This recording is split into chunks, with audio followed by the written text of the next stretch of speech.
नमस्कार साथियों, स्वागत है आप सभी का आपके अपने इस YouTube चैनल पर। साथियों, यहाँ पर मैं आप सभी के लिए आज की जो महत्वपूर्ण खबरें हैं उनसे जुड़ी हुई कुछ महत्वपूर्ण अपडेट्स लेकर आया हूँ और इन खबरों के माध्यम से मैं आपको कुछ महत्वपूर्ण जानकारियाँ जैसे कि नीट भर्ती को लेकर, इसके अलावा यहाँ पर शिक्षक भर्ती, रेलवे भर्ती, रेलवे ग्रुप डी की एग्ज़ाम डेट एवं स्टेनो भर्ती और इसके अलावा राज्य सरकार के जो कुछ नाकामयाब पहलू हैं उनके बारे में यहाँ पर मैं आपको जानकारी प्रोवाइड करने वाला हूँ। तो इन सभी के बारे में जानने के लिए आप सभी वीडियो को पूरा देखिए और यदि आप हमारे इस चैनल पर नए हैं तो चैनल को सब्सक्राइब कीजिए, साथ ही साथ बेल आइकन प्रेस करना ना भूलें दोस्तों, ताकि आगे आने वाली जो भी अपडेट्स हैं वो आपको मिलती रहें। साथियों, सबसे पहली महत्वपूर्ण जो अपडेट आपको यहाँ दिखाई दे रही है कि इस सत्र में जो नीट परीक्षा का आयोजन है वो ऑनलाइन होने के आसार हैं। यहाँ पर लिखा हुआ है कि नीट इस साल ऑनलाइन हो सकती है प्रवेश परीक्षा। तो नीट प्रवेश परीक्षा को लेकर यहाँ पर शिक्षा मंत्री के द्वारा बताया गया है कि इस बार नीट भर्ती परीक्षा का आयोजन ऑनलाइन करवाए जाने की संभावना है और इसके लिए पूरे देश भर में 18 लाख कंप्यूटर की ज़रूरत पड़ेगी, क्योंकि एग्ज़ाम एक ही दिन आयोजित होगा। अगर अलग अलग दिनों के लिए एग्ज़ाम का आयोजन होता है तो इससे वापस से कई सारी समस्याओं का सामना करना पड़ेगा। इसके बाद में अगली अपडेट है रेलवे ग्रुप डी। रेलवे भर्ती 2021 में मिल सकते हैं ग्रुप डी के 1.40 लाख नए कर्मचारी। रेलवे ग्रुप डी के माध्यम से रेलवे डिपार्टमेंट को ग्रुप डी के लगभग 1.5 लाख नए कर्मचारी मिलने की संभावना है और इसके बारे में जो जानकारी प्रोवाइड करनी है वो महत्वपूर्ण ये है कि ग्रुप डी के एग्ज़ाम 15 अप्रैल से शुरू हो जाएंगे एवं जून 2021 तक लगभग 2.5 से 3 महीने तक ये एग्ज़ाम चलेंगे। जिस प्रकार से आप सभी को पता है कि अभी एनटीपीसी के एग्ज़ाम चल रहे हैं और एनटीपीसी के जो एग्ज़ाम हैं अलग अलग फेज में आयोजित किए जा रहे हैं। फिलहाल 2 फेज का अनाउंसमेंट हो चुका है और 3rd फेज के जो एग्ज़ाम हैं वो 3 फरवरी से स्टार्ट होंगे। तो 3rd फेज के लिए अलग से सूचना जारी की जाएगी। फिलहाल 2 फेज के लिए सूचना व एग्ज़ाम तिथि एवं शहर अभ्यर्थियों को बता दिया गया है और फेज 3 के लिए भी जल्द ही जानकारी मिल जाएगी। इसके बाद में अगली अपडेट है यहाँ पर आप सभी के लिए नौकरियों के अवसर। स्टेनो एमटीएस कार्यालय सहायक पदों के लिए निकली भर्ती। जनजातीय मामलों के मंत्रालय में यहाँ पर स्टेनो एमटीएस एवं कार्यालय सहायक पदों पर भर्ती का विज्ञापन निकला हुआ है और इसके लिए आवेदन करने की जो अंतिम तिथि है 4 फरवरी 2021 हैं। इसके बाद में अगली अपडेट है आपके लिए पंचायत सहायकों के लिए। पंचायत सहायक जिनको 2007 में सरकार द्वारा नियुक्त किया गया था 2700 रुपये प्रति माह के वेतन पर, उन अभ्यर्थियों को, उन कर्मचारियों को 14 वर्ष पूर्ण होने के बावजूद भी अभी तक स्थायी नहीं किया गया है। इसके बाबत 27,000 कर्मचारी स्थायीकरण को लेकर परेशान हैं। इन कर्मचारियों को 220 रुपये प्रतिदिन के हिसाब से मानदेय मिलता है, जो कि आज के परिदृश्य में बहुत ही कम है। आज के इस समय पर 220 रुपये मतलब 6,600 रुपये एक कर्मचारी का वेतन कुछ मायने नहीं रखता। तो यहाँ पर या तो इन पंचायत सहायकों को स्थायी किया जाए या इनके वेतन में वृद्धि की जाए। इस बात पर सरकार को संज्ञान लेना चाहिए, क्योंकि इस महंगाई के दौर में 6,600 रुपये से परिवार का गुजारा करना बहुत ही मुश्किल है। इसके बाद में अगली अपडेट है सरकार ने बेरोजगारों को दिया तोहफा।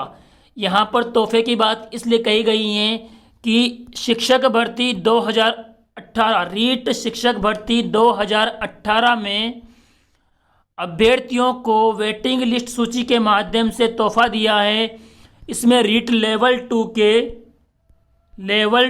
के 2565 अभ्यर्थियों के लिए वेटिंग सूची निकाली गई है और प्रथम लेवल के लिए 924 अभ्यर्थियों के लिए वेटिंग सूची निकाली गई थी। इस प्रकार से लगभग 3500 अभ्यर्थियों के लिए वेटिंग सूची निकाली गई है और इस वेटिंग लिस्ट के माध्यम से 3500 बेरोजगारों को रोजगार मिला है। और इस संदर्भ में यहाँ कहा भी गया है कि जल्दी ही इन्हें जिला आवंटन की प्रक्रिया शुरू की जाएगी। शिक्षा मंत्री गोविंद सिंह डोटासरा ने कहा है कि शिक्षक भर्ती 2018 के अंतर्गत लेवल 2 के शेष पदों पर वेटिंग लिस्ट जारी कर दी गई हैं, जिससे लगभग 2500 से अधिक अभ्यर्थी लाभान्वित हुए हैं और इन्हें शीघ्र ही जिला आवंटन कर नियुक्ति की प्रक्रिया शुरू की जाएगी। और इसी के साथ साथ में एलडीसी वाले अभ्यर्थियों को एवं लैब असिस्टेंट वाले जो अभ्यर्थी हैं उन अभ्यर्थियों को भी छोट में एक सूचना प्रोवाइड कर दूं कि जिस प्रकार से यहाँ पर शिक्षा विभाग में कार्य चल रहा है, इस कार्य को चलते जल्द ही शिक्षा विभाग के सभी जिलों की, कहीं जिलों की जो नॉन जॉइनर लिस्ट हैं, कहीं जिलों की जो नॉन जॉइनर लिस्ट की जो अपडेट है वो सरकार के अधीन पहुंच चुकी है, लेकिन कहीं जिलों की जो नॉन जॉइनर अपडेट है वो भी बाकी हैं। तो जल्द इस प्रक्रिया को देखते हुए जल्द ही सभी जिलों की जो नॉन जॉइनर अपडेट है वो सरकार के अधीन, शिक्षा विभाग के अधीन पहुंच जाएगी और उसके बाद में जल्द ही लैब असिस्टेंट वाले अभ्यर्थियों को एवं लैब असिस्टेंट वाले अभ्यर्थियों के साथ साथ एलडीसी वाले अभ्यर्थियों को वेटिंग लिस्ट की जानकारी मिल जाएगी और वेटिंग लिस्ट में इतना मालूम चल जाएगा कि कितने कितने पदों पर वेटिंग आने वाली हैं और कितने कितने अभ्यर्थियों का किस कैटेगरी में डिवाइड होना है। ये सब जानकारी आपको जल्द ही मिल जाएगी। जिस प्रकार से शिक्षा विभाग कार्य कर रहा है और अगली अपडेट आपके लिए है, 2 साल में 8 बार आचार संहिता, युवाओं से टूट रही नौकरी की डोर। यहाँ पर राजस्थान के युवा बेरोजगारों के लिए सबसे बड़ा चिंता का विषय यह है कि सरकार लगातार चुनावों के चलते आचार संहिता लगा देती हैं और चुनाव में आचार संहिता के लगाने पर कई सारे बेरोजगारों को समस्याओं का सामना करना पड़ता है। और इस आचार संहिता के चलते अभी भी आपको यहाँ दिखाई दे रहा होगा प्रथम श्रेणी व्याख्याता एवं तृतीय श्रेणी शिक्षक भर्ती 2018 अभी भी पेंडिंग है।